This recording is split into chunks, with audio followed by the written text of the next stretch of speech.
तुर्की की राष्ट्रीय खुफिया एजेंसी यानी एमआईटी ने एक बड़े ऑपरेशन में इजरायली खुफिया एजेंसी मोसाद के एक एजेंट को गिरफ्तार किया है। ये घटना इसराइल तुर्की संबंधों में पहले से ही बढ़ते तनाव को इसने और हवा दे दी है, खास तौर पर फिलिस्तीनी मुद्दे पर तुर्की की आक्रामक नीति को ध्यान में रखते हुए। गिरफ्तार व्यक्ति को फिलिस्तीनी एक्टिविस्टों की जासूसी करने का आरोपी बनाया गया है, जो इसराइल की विदेशी धरती पर हमास से जुड़े लक्ष्यों को निशाना बनाने की रणनीति का हिस्सा माना जा रहा है।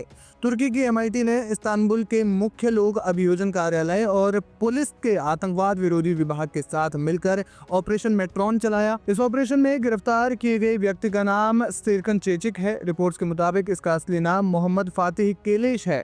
जांच के अनुसार चिचेप को मोसाद के एक अधिकारी फैजल रशीद ने 31 जुलाई 2025 को व्हाट्सएप के जरिए संपर्क किया था। रशीद ने खुद को विदेशी कानूनी फर्म का कर्मचारी बताकर चिचेप को भर्ती किया और उसे इस्तांबुल के बासा कशेहिर जिले में एक फिलिस्तीनी एक्टिविस्ट की निगरानी करने का काम सौंपा, जो इसराइल की नीतियों का मुखर आलोचक था। चिचेक को इस काम के लिए क्रिप्टो करेंसी में $4000 का भुगतान किया गया था। उसने 4 दिनों तक लक्ष्य की तलाश की, लेकिन वह असफल रहा। जब वो एक आवासीय परिसर में घुसने की कोशिश कर रहा था जो एमआईटी की निगरानी में था, और तभी उसे गिरफ्तार कर लिया गया। तुर्की मीडिया के अनुसार चिचेक एक निजी जासूस था और मोसाद के लिए काम करने के आरोप में उस पर जांच चल रही है। एमआईटी ने इस ऑपरेशन को काउंटर एस्पियनेज का नाम दिया है, जिसे इजरायली जासूसी नेटवर्क को निशाना बनाया जा रहा है।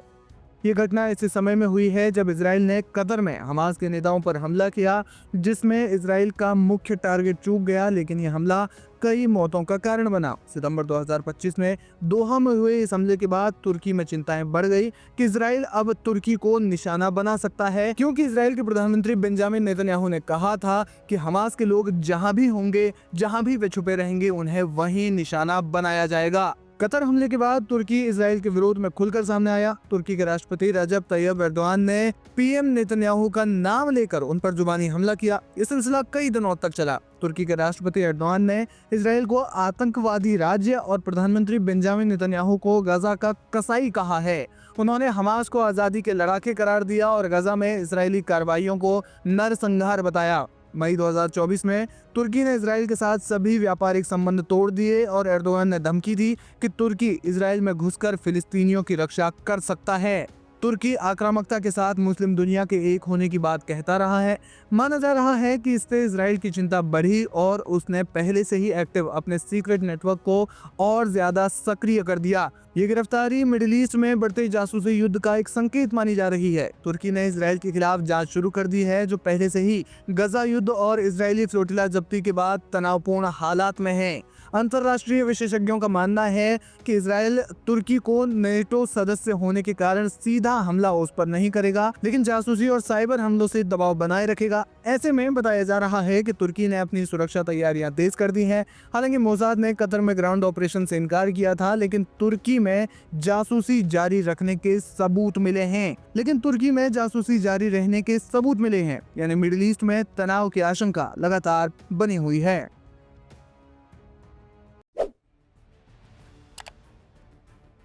इसराइल और गाजा के बीच युद्ध थम जाए, उसे लेकर तमाम देशों ने कोशिश की, लेकिन हुआ कुछ नहीं और युद्ध अभी भी जारी है। हालांकि अमेरिकी राष्ट्रपति डोनाल्ड ट्रंप इस युद्ध पर ब्रेक लगाने के लिए शांति प्रस्ताव लेकर आए हैं, जिसे इसराइल ने तो मान लिया, लेकिन हमास ने इस प्रस्ताव पर अभी तक कोई हामी नहीं भरी है। खास बात तो यह है कि हमास की तरफ से एक शख्स को इस पर फैसला लेना है और वो है इज़ अल दीन हदाद। जी हाँ, यही वो शख्स है जिसके हाथ में है कि गाजा में इसराइल के साथ युद्ध विराम होगा या फिर नहीं। अब आप सोच रहे होंगे कि आखिरकार ये शख्स है कौन जिस पर ये फैसला लेने की ताकत है। तो आपको बता दें, ये शख्स है हमास का आखिरी commander is Al Deen हदाद। The telegraph के मुताबिक कतर और मिस्र के वार्ताकारों ने डोनाल्ड ट्रंप का शांति प्रस्ताव हदाद को सौंप दिया है।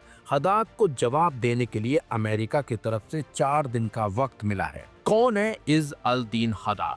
इज़ अल दीन हदाद हमास का आखिरी सैन्य कमांडर है। हमास को लेकर वर्तमान में सभी बड़े फैसले हदाद ही लेते हैं। याह्या सिनवार की हत्या के बाद हदाद को हमास की कमान मिली थी। हदाद को हमास के अंदर अबू सुहेब के नाम से भी जाना जाता है। सुहेब हमास का संस्थापक सदस्य है। 1987 में सुहेब हमास से जुड़ गया और तब से इजराइल के खिलाफ लड़ रहा है। सुहेब को मारने के लिए दर्जनों ऑपरेशन चलाए गए थे, लेकिन सब नाकाम साबित रहे। सुहेब फिलिस्तीन की लड़ाई में अपना पूरा परिवार पहले ही खो चुका है। अक्टूबर 2023 में जब हमास और हिजबुल्लाह ने इजराइल पर एक साथ अटैक किया था, उस वक्त सुहेब को गाजा डिवीजन की कमान सौंपी गई थी। सुहेब भी पूरे मामले की देखरेख अब कर रहा है। BBC आरबी ने सूत्रों के हवाले से बताया है कि ट्रंप ने जो शांति समझौते का प्रस्ताव दिया है, उससे सुहेब नाराज है। सुहेब ने अपनी टीम के साथ मीटिंग में इस प्रस्ताव को नहीं मानने की बात कही है। सुहेब का साफ साफ कहना है कि युद्ध रुके या नहीं रुके, अमेरिका और इजराइल की कोशिश हमास को खत्म करने की है। डोनाल्ड ट्रंप ने जो 20 सूत्रीय प्रस्ताव दिया है, उसके मुताबिक जंग के खत्म होते ही हमास को हथियार डालने होंगे। हमास के लिए नए फिलिस्तीन में कोई जगह नहीं है। सुहेब के मुताबिक जब हमास को खत्म ही करना है तो हमास लड़कर खत्म होगा। हालांकि मिस्र और कतर की कोशिश हमास को मनाने की है। कतर ने अमेरिका से इसको लेकर संपर्क भी साधा है। सुहेब को अंडरग्राउंड ऑपरेशन चलाने में माहिर माना जाता है। सुहेब गाजा से तुर्की और कतर की यात्रा अंडरग्राउंड तरीके से ही करता है। आपको बता दें, ट्रंप की योजना के तहत हमास को युद्ध विराम लागू होने के 72 घंटों के अंदर सभी बचे हुए इजरायली बंधकों को रिहा करना होगा। इसके साथ ही इसमें इजराइल से 1000 से ज्यादा फिलिस्तीनी कैदियों को रिहा करने की शर्त है, जिनमें से कई उम्र कैद की सजा भी काट रहे हैं। योजना ये भी कहती है कि इजरायली सेना धीरे धीरे गाजा की सीमा के चारों ओर एक बफर जोन तक पीछे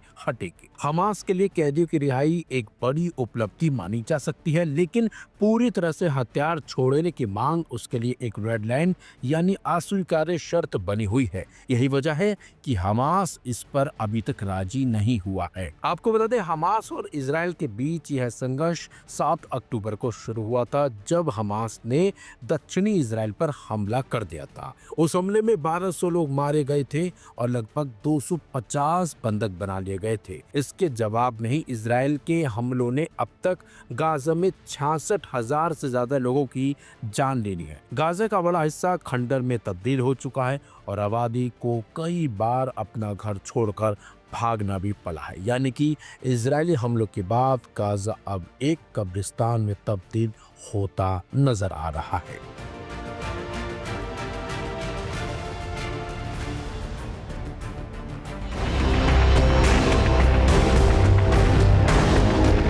इजराइल और हमास के बीच जंग लगातार बढ़ती जा रही है। ये जंग ऐसे मोड़ पर जा पहुंची है जिसका अंत होता दिखाई नहीं दे रहा। कोशिश हो रही है कि जंग थम जाए, लेकिन जिस तरीके से हमास के लड़ाके साजिश रच रहे हैं, उससे ऐसा लगता है कि ये जंग और बढ़ेगी और इस जंग के चलते निहत्थे लोग और ज्यादा मारे जाएंगे।